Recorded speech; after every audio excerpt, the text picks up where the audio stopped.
talking with Anita Aysola, whose song Heartbeat won a finalist award in both the video category and the freedom song category this year. Anita lives in the Atlanta area, and she co-wrote the song with Danu Maleth, who happens to be her husband. And the recording features the Resistance Revival Chorus. And it seems very appropriate that we are talking on International Women's Day, given what the song is about. So, Anita, can you tell us the story behind Heartbeat and what message you want your listeners to come away with? Yes, yes. Thank you so much. It's such a pleasure to be sitting here talking to you, and I'm so honored to be receiving these awards for this song that has meant so much to me. And like you said, I was thinking the same thing that today's International Women's Day, and this song is truly a women's anthem. It is about women and celebrating women. And the origin of the song, I live here in Atlanta, Georgia, actually. And a couple years ago, uh, Governor Kemp signed HB 481, which was also known as the Heartbeat Bill. And it was banning all abortions in the state where a fetal heartbeat was detected. And I was really upset when this had happened. I'm a very active political citizen at this point. I have been calling my representatives and doing everything I can to really stay engaged in every election and in the political process. And yet I have felt very helpless by a lot of legislation that has taken place over the last few years. And this piece of legislation was particularly upsetting to me. And the term heartbeat bill itself, uh, because of the fetal heartbeat, that's kind of the origin of the song in a way. I just started to think that um, what about us? What about women? What about our heartbeats? And I found myself so upset, and music for me is catharsis. So sometimes I just have to write. Like I can do everything, I can vote, I can call my reps, but when I sit and I write and I express my art, there's a certain level of there's something different that can happen where I feel like that's very, very powerful for me. And so this song came from that thought of what about us? Can you hear our heartbeats? And and then this whole, it kind of became this whole, okay, women marching, and I was thinking about the women's march and how powerful that was. And like, can you hear our heartbeat? And our daughters are watching us. Can you hear our heartbeat? And I'm a mother of two, and I have given birth, and this is something that I have experienced, and it's my body. And you know, we are mothers writhing in pain. Can you hear our heartbeats? And so, what about us? And I wanted a song that was going to really flip the narrative and really make us think about who we were valuing in society, and that we are not giving a voice to women and to their freedoms and their freedoms Mm-hmm. to make their own choices for their bodies, their freedoms to make the most personal choice that they could make. And I think it can be broadened really to just celebrating women and women's rights and freedoms in any kind of context. I sat down and, I had the kind of the refrain, the "Can you hear a heartbeat?" kind of going over and over again, and decided that that would be kind of be the form of the song. And I I like to co-write it. I kind of just pulled my husband, and I was like, I really want to finish this song. Let's just go down to the basement and let's just write a bunch of stuff and see what happens. And so he's definitely credited as my co-writer, and I definitely used some of his. He helped me kind of, just like with any writing process, you kind of take words and put them in different places, and so we went through that process together, and it evolved, and then it became what it was. So I was really proud of what it turned into, and I knew I always wanted a women's chorus. That was just something I had always envisioned, Mm-hmm. and I was really grateful to be connected with the Resistance Revival Chorus in New York, and so I went up there, and about four members and my own sister-in-law, who's a singer, joined me in the studio, and then we did the song. And the interesting thing about the video is it was just recorded while we were in the studio. I really couldn't really create any extra time. It was really on a tight Hmm. both budget and tight time frame that I just knew that capturing the music was so important to me, and I had to do that and release the song as soon as possible. This issue was really relevant, and so I that was a situation. And so my cinematographer, videographer, who happens to be my former student when I taught high school in Chicago years ago. But he's Oh a yeah. great, yeah, he's a great filmmaker now, and his name is Cameron Mitchell, and he was just like literally working around us as we were capturing the audio for the song. So, and then he was doing things like turning off the lights. I didn't really know why, and had like interesting lights shining. I really didn't understand what he was doing until I Well, saw it. yeah, it's an art. It was remarkable what he was able to do with so many limitations in a way, both with time, with resources. Hmm. And I just thought that he was Right. brilliant in what he was able to do. And the energy in the room with those women, they were so inspiring. They all believe in this cause. They've been Mm-hmm. singing. They formed, I think sometime after the election of 2016, and as sort of a protest women's chorus. And they've been, I think, sometime Hmm. after the Women's March, they've been singing protest songs. And so these women really just had such beautiful energy that they could bring to the song and to the video. And I'm really thankful for it. So This is that's you've released other music too, and is it fair to say that this is kind of the most overtly political song you've released, and how has that been different in how it's been sure, received? sure.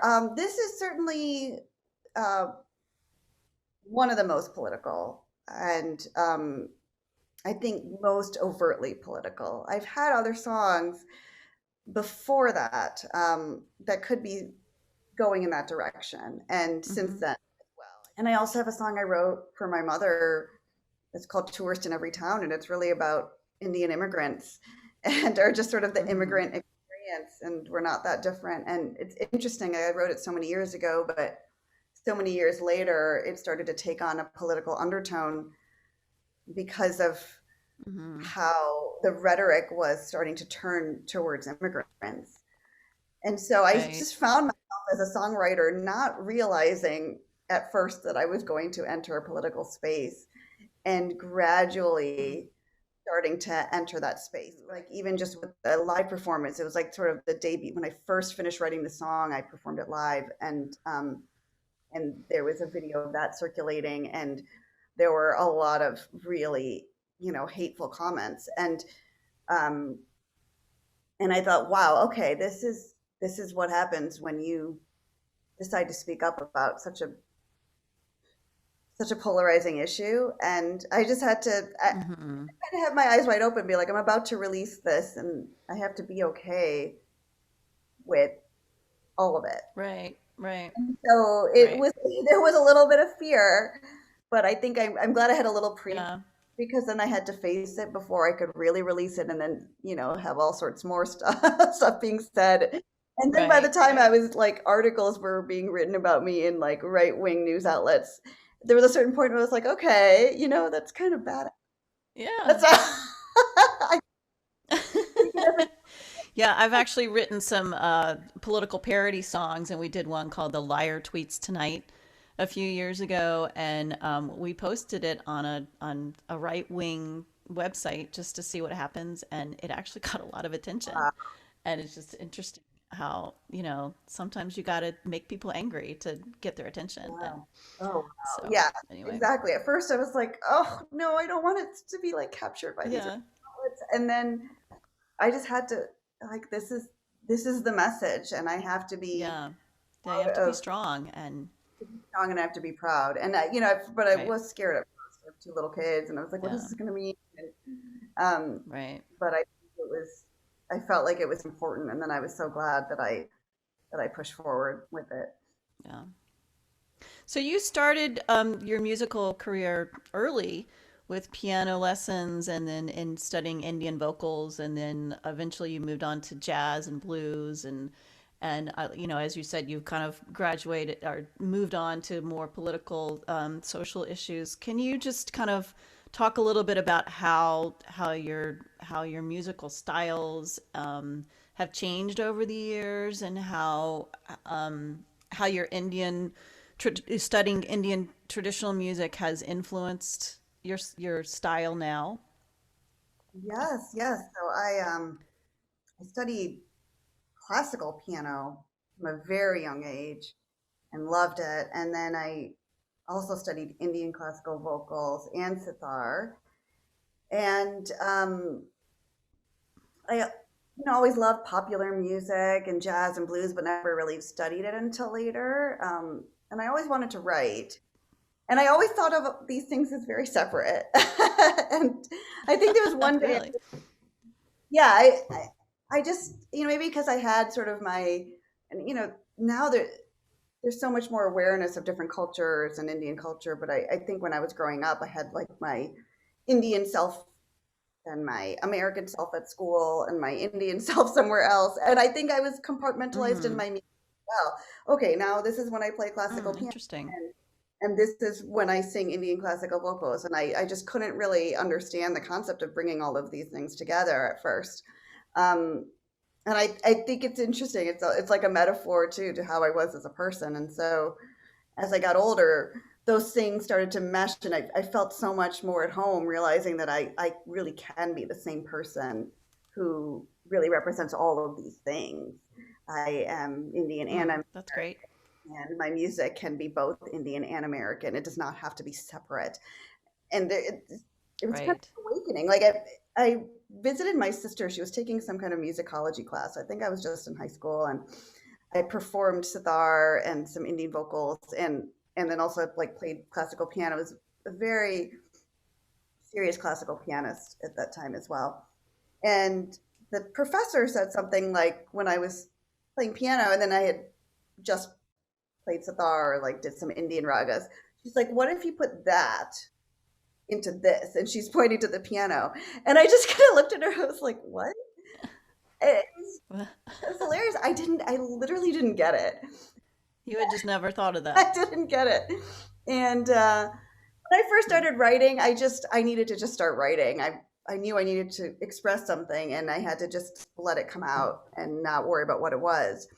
But when I started to venture into blending all of these styles together, there was something that really opened up in me. And I think probably was around the same time that in my life I started to really open up and feel like, wow, I really truly can be one person that has Hmm. all of these elements, and proud of that. So it was really special. But so I'd say that if some of my earliest songs, you really hear the jazz and blues influence, and you still can kind of hear that now. And I love jazz and blues so much. But I still remember, like, I started to just improvise on what's known as sargam. It's like Indian solfege. Uh, we have our own Oh, syllables, uh-huh. pa, da, ni, sa, instead of like do, re, mi, fa, sol, la. Oh.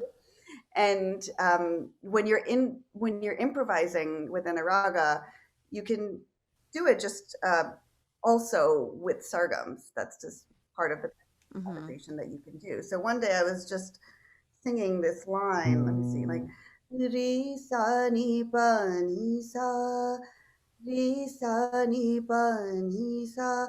I just started like humming that. That was, you know, I Hmm.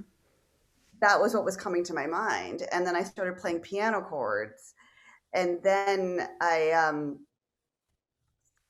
decided I wanted to create like a song kind of surrounding this concept.